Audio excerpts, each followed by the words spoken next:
Nosfertau is the latest film from Robert Eggers and is a 2024 release. And before I move on in this review, Happy New Year to all my viewers and subscribers, and for anyone who is now just discovering my channel, welcome and Happy New Year. And this is going to be my spoiler-free review on Nosfertau. I am going to be very plain with how I describe certain things in this film, but I am going to do my best. So here we go. I'm going to start off by giving you a quick story synopsis on Nosfertau. So Nosfertau is a modern remake slash retelling slash reimagining of the 1933 film and is based on Bram Stoker's Dracula.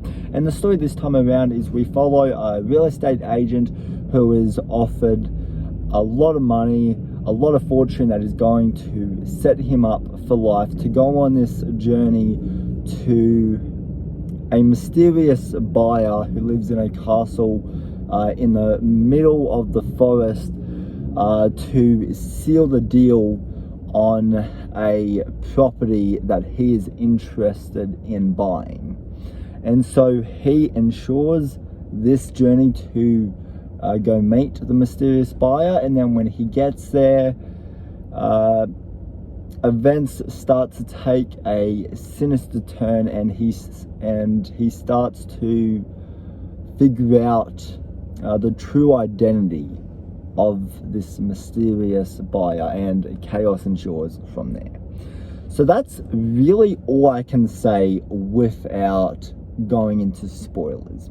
So jumping into what I liked about Nosfertau, I want to talk about the man of the hour, who's been hyped up since the very first trailer, and that is Bill Skarsgård as Count Orlok. This was a reveal that they've actually done a very clever job at hiding for all these months, because with social media now, everything gets leaked, and they did a great job at teasing the appearance of Orlok. And so I was really excited to see how they were going to portray Orlok in this film. And I want to talk about a couple of different aspects of his character, but first and foremost I want to talk about the design, because I think that's the big question everybody's asking. Robert Eggers does a really good job at finding a fine line between human and monster. There's certain aspects to the design of Orlok that is human, that would make him blend in with the crowd, and then there's other parts of the design that are very horrific and looks like a rotting corpse. And to me, that's what a vampire should look like. If you look at vampire lore and mythology, all vampires were once people, and they've been bitten or had a curse put upon them to make them become this hideous creature, but they weren't made that way. And I think there's a very beautiful aspect to the creation and the design of Orlok throughout this film. And now, going from the design, I want to talk about the voice. The voice here has a very growly sense to it, while also being a very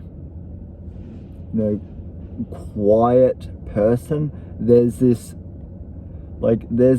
uneasy sense that he has to his voice, and there's a lot of cool things that they actually do with the voice here. Not only the way that he speaks, but also just sounds that he makes.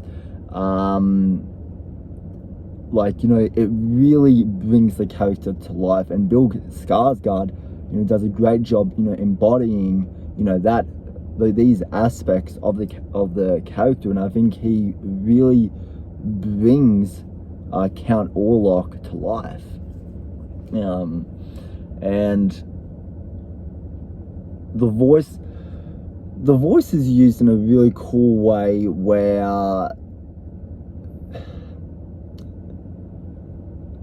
there's almost a supernatural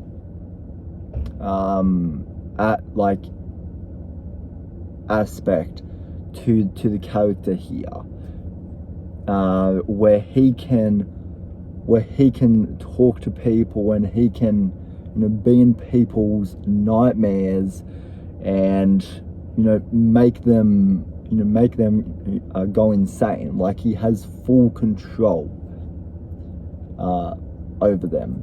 And there's, you know, this is only in certain scenes in the film, but there's an echo that works really well here as well.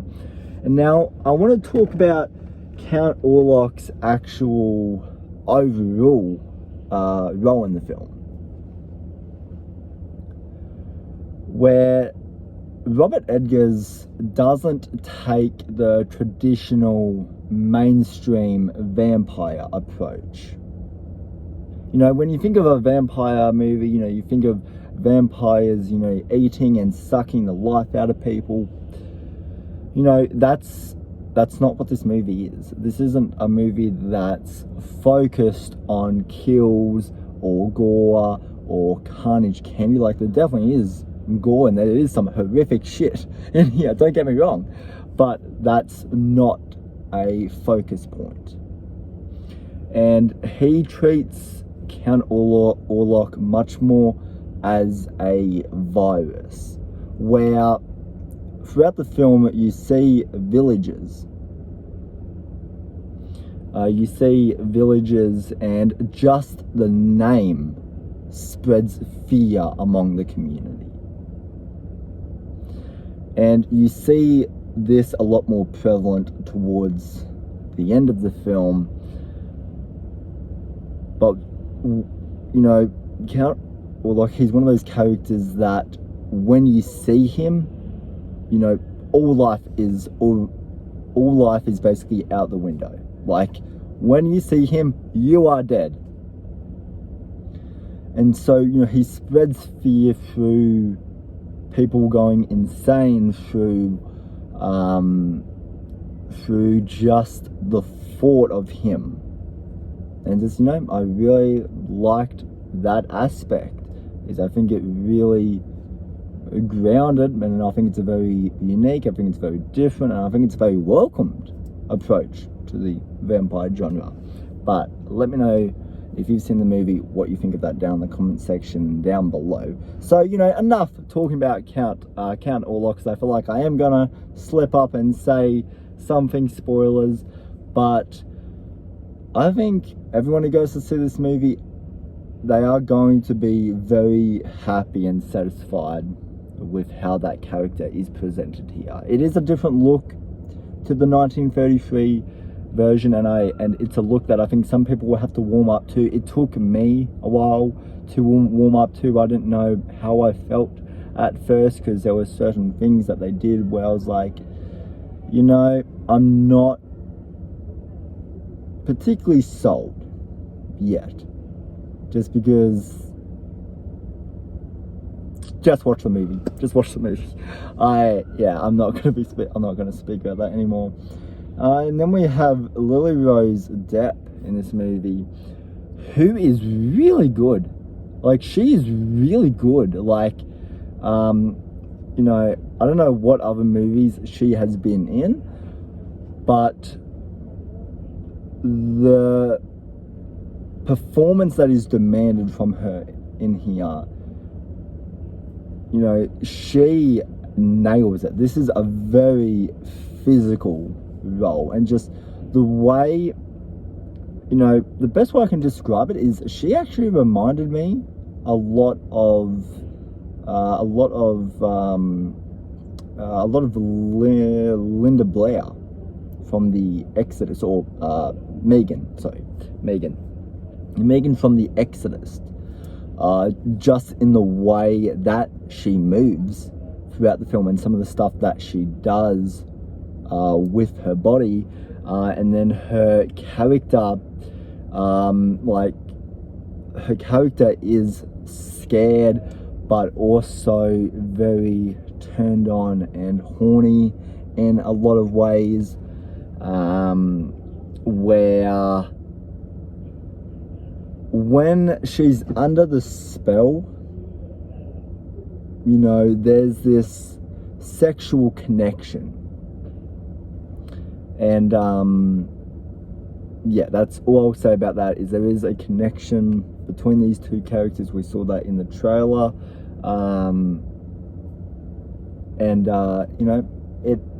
It does lead to some places. It leads to some stuff in here that are, yeah. And just the, like, when her character is in reality and not in a trance, just the fear on her face, like, there's certain expressions that she gives in here where it's almost that she has seen death up front. And just the stuff that she does with her eyes and just this fear, you really buy into it. Like, really, all the performances, like every single performance, William Dafoe and our main character here, they all really do a good job at selling fear throughout this movie. Is you look at their faces and you think they are looking at the most horrific shit imaginable. Like, this is something that human eyes can't even witness. Like, that's the level of fear. That's the level that they take their performances in here, and a lot of the terror and the fear does come from the facial expressions. And yeah, like, it is terrifying to see, because you're seeing something that the characters are not seeing, or they're thinking something that you're not thinking. And just, yeah, like, it's a very good way that Robert Eggers decided to direct his performance here. And now I want to talk about the overall filmmaking of this film. I'm going to put all of these all in the one point here, but cinematography, production value, direction, the music, the sound design, every single one of these things, like, immerses you into a new dimension. Like, the cinematography alone, like, I do want to give credit to this, because there's shots in here that you can literally pause the movie, you can take a screenshot of that, and it's just amazing. Like, it is breathtaking. There's so many scenes in this movie where the scenery sucks you in. The cinematography, like, really immerses you in to this film. And there's so much depth and detail to what you're seeing. But there's a lot of shots in this movie that I would happily take a screenshot of and print out and literally put a poster up on my wall. Like, that's how good certain shots are throughout this movie. And there's a lot of great wide shots where the main character's in the foreground, and you're seeing you're seeing the city and the sky in the background, and just there's a lot of depth that immerses you into the film. And it also snows and rains throughout the film, and just like all these different aspects that they do with the set design is just incredible in here. And you know, a big part of the cinematography is the lighting. The lighting in this film is phenomenal. Like, there's a shot very early on where our main character arrives at the castle, and it's him walking towards the camera, and just and he's in the middle of this road, and the way the lighting directs this scene, it is just breathtaking. That's one of the best shots in the entire movie. Like, my mouth dropped in awe. Like, I've not seen cinematography and lighting this beautiful in a film. And then the production value. This film takes place in the 1800s, and yeah, it is just gorgeous. He does such a good job at creating the costumes, and creating the different buildings, and the different forms of transport that you see throughout the film, going from old style cigars to like old fabric on the floor, on the walls, and just like you are in the 1800s. He does such a great job at recreating this certain period in time, and just I got lost in it. You know, I was not in reality anymore. I was in the 1800s. And then, you know, Robert Eggers, you know, I want to talk about that name. Robert Eggers is a director who has yet to make a film that I've actually liked. You know, that has changed now. But before Nosfertau, there was The Lighthouse, and there was the Northman, which, you know, he has a very particular style at how he directs his films. And, you know, I think out of all his films, I'd say Nosfertau and the Northman are probably his two most mainstream films. But there's certain things that I didn't like in The Lighthouse that are very much in here. The Lighthouse has a very odd masturbation scene, and there's a mermaid, and like there's all this weird shit that happens in The Lighthouse that makes no sense. You know, Nosferatu isn't that offensive to me, but there's definitely a few scenes in here that I don't know why Robert Eggers feels to have these scenes in all of his movies. There's a sex scene in the middle of this movie that just comes out of nowhere. Like, literally, the main chick is just like, oh, fuck me, and I'm just like, what the hell is this? We went from like a serious conversation to now just be like, oh, I want to fuck. Like, you know, that's all I want to do now is, I don't want to talk to you anymore. You know, I just want your body. I want to fuck. And then it goes back to a serious conversation. I don't get what Robert Eggers' obsession is with sex scenes. Like, the sex scene did not need to be in this movie at all.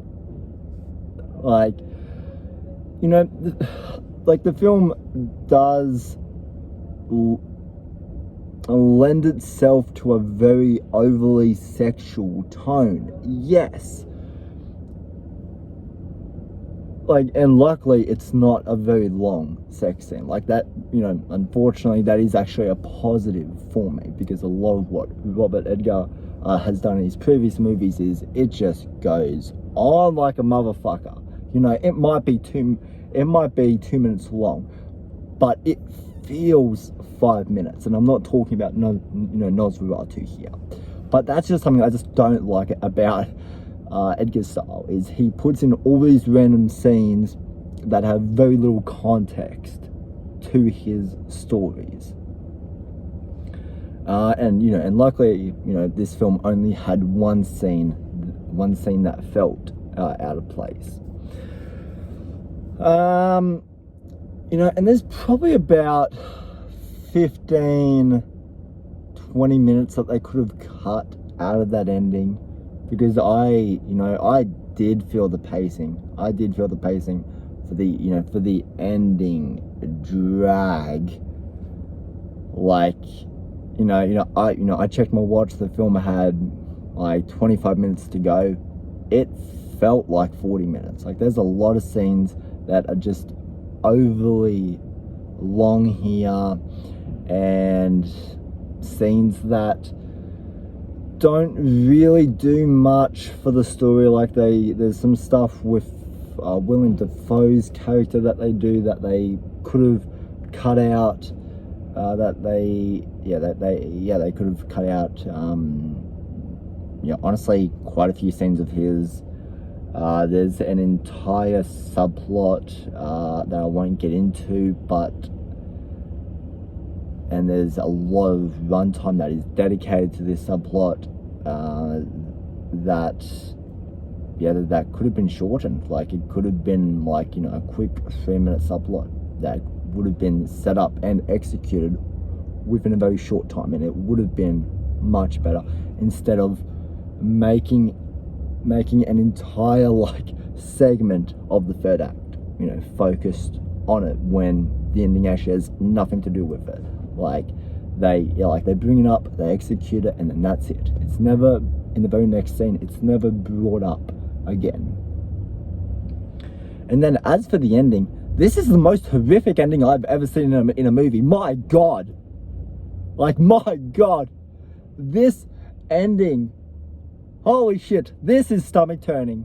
This is concerning. This is a very concerning ending.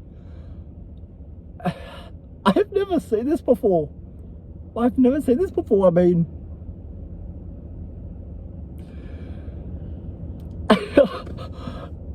watch the movie. The movie builds up to this scene, but I wasn't expecting that. I wasn't expecting what I actually got, and how much was actually going to be shown. Wasn't expecting it.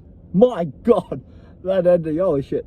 But at the end of the day, Nosferatu, this is the best Robert Edgers film that I've seen, and I would really like to see him make more movies like this, because I think he does have a good eye for horror.